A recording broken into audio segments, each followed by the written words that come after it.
السلام علیکم ورحمۃ اللہ وبرکاتہ۔ بسم اللہ الرحمن الرحیم، والصلاة والسلام علی رسولہ الکریم وعلی آلہ وصحبہ اجمعین، اما بعد۔ میرے محترم بھائیو، دوستو، میرے پاکستانی عزیزو، میں نے اپنی زندگی میں 70 کے قریب پہنچ رہا ہوں، میں نے اتنی بڑی تباہی آج تک نہیں دیکھی۔ اتنا بڑا نقصان ہر صوبے میں، KPK میں تباہی آئی ہوئی ہے، جنوبی پنجاب میں، سندھ میں۔ ابھی میں نے کوئٹے میں، میرے ایک دوست رہتے ہیں، میں نے ان سے تھوڑے سے حالات لیے، وہ زار و قطار رونے لگے کہ مولانا آپ تصور ہی نہیں کر سکتے ہیں کہ کس قدر تباہی کے مناظر ہیں۔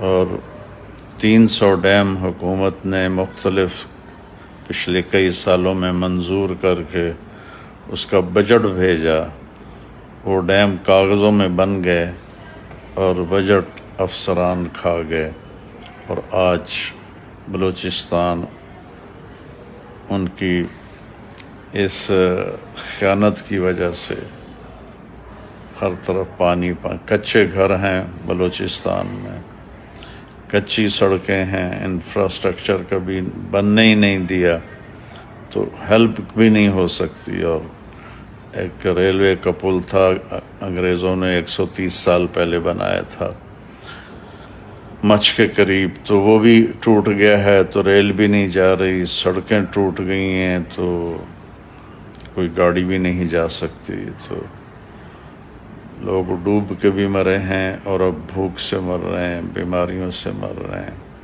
یہ کہہ کر وہ زار و قطار رونے لگا کہ آپ تصور بھی نہیں کر سکتے۔ چند ایک ویڈیوز میں نے دیکھی ہیں، میرا تو دل ہل کے رہ گیا۔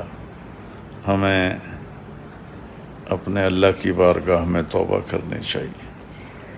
حضرت عائشہ رضی اللہ تعالی عنہا نے ہمارے نبی پاک صلی اللہ علیہ وسلم سے پوچھا، یا رسول اللہ انہلک وفینا الصالحون؟ قال نعم اذا کثر الخبث۔ یا رسول اللہ، نیک لوگوں کے ہوتے ہوئے بھی ہم ہلاک ہو سکتے ہیں؟ تو آپ نے فرمایا، عائشہ، جب گناہوں کی کثرت ہو جائے گی تو پھر نیک بھی ہوں گے تو ہلاکت آئے گی۔